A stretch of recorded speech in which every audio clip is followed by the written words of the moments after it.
Hey, I bought a new soldering iron after about 20 some years with my old Ungar. Still works fine. The tip's a hot mess. Can't find a replacement tip for it. And even if I could, I tried taking that tip out and she won't budge, but I'll still keep her around. I like the fact that it's variable, and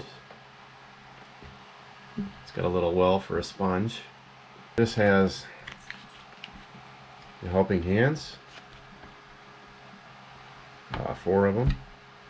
This has a little brass copper, one of those two, cleaning well.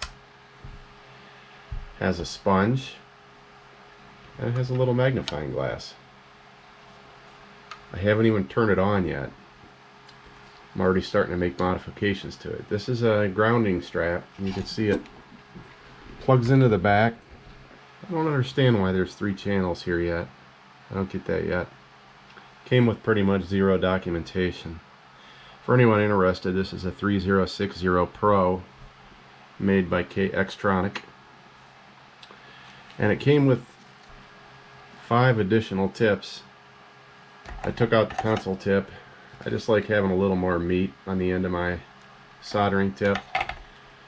And I figured I'm going to lose these in a hurry. So I thought it'd be nice to create like a little tray that would fit in this tray, where I could take these out, hide them under there, put the tray on top, and then put the sponge in that. That way my tips are always here. So I wanted to grab some measurements off the well here, and it's about 50 millimeters by 45. Okay, what I did is I sketched up this little box here in Fusion 360, and that's going to be the box that drops into the well. And I saved that as an STL file. I brought that into Utilimaker Pro. I exported that, and I brought the card over to the 3D printer. Let's turn it on here. Let's see, print.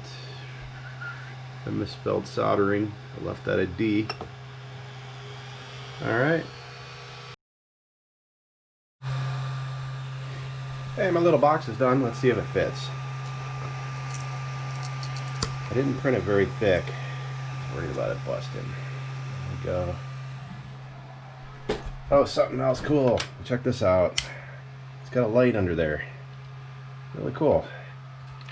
Let's see here. I'll turn that baby down. Yeah, see, that's got to be an optical encoder or something in there, because it just spins. Anyway.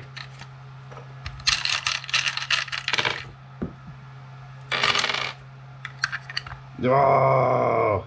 I could probably file it down a little bit, but I think I'm going to print another one just to get the experience. And I think I'm going to do on back-to-back. So in other words, I'm going to make like a case that goes over that, and on the other side it's going to have a holder for a sponge. Take 2. I've added the bottom here. So that should cup over the well, where I can keep the tips, and then this should contain the sponge. And I'm going to go ahead and print it out and see how it works.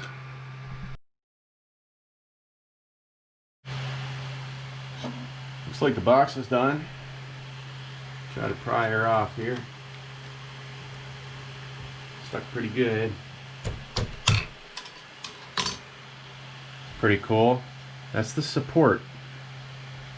Whenever you have to print something, how do I explain this? So these ribs were printed straight on the surface. This surface here, when the print head was up here, it would just print like, you know, in midair. You can't do that. You have to build up a surface to print on. It's called support, the term they use it in 3D printing world. Anyway, that's the support I told it to build. And it uses very little filament, and it kind of builds it up. Give it a shot. Get our solder tips in there. where we want to store them. Let's get our lid on here.